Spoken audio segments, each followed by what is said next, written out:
লোকসভা নির্বাচনের দিন ঘোষণা হওয়ার আগেই কেন্দ্রীয় বাহিনী মুর্শিদাবাদে। রাজ্যের বিভিন্ন জেলার পাশাপাশি মুর্শিদাবাদেও এসে পৌঁছালো কেন্দ্রীয় বাহিনী। এদিন মুর্শিদাবাদের বহরমপুর থানার অন্তর্গত নওদাপানুর গ্রাম পঞ্চায়েতের বেজপাড়া গ্রামে শুরু হলো কেন্দ্রীয় বাহিনীর রুট মার্চ।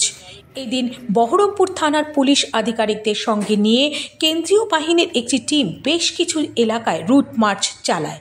পুলিশ সূত্রে জানা গিয়েছে, ইতিমধ্যে মুর্শিদাবাদ জেলায় এসে পৌঁছেছে 3 কোম্পানি কেন্দ্রীয় বাহিনী। এই 3 কোম্পানি কেন্দ্রীয় বাহিনী জেলার বিভিন্ন থানা এলাকায় রুট মার্চ চালাবে। কেন্দ্রীয় বাহিনীদের থাকার ব্যবস্থা করা হয়েছে বহরমপুর থানার বানজেটিয়া কর্মতীর্থে।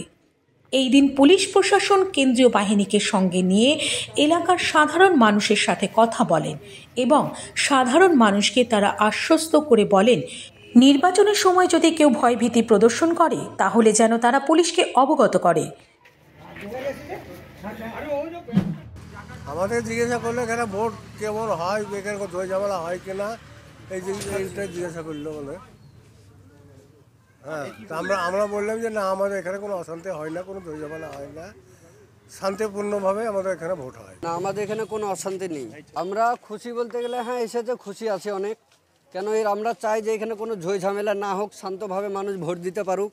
আমরা ঝই ঝামেলা চাই না, আগাগোড়ে ঝই ঝামেলা চাই না আমরা।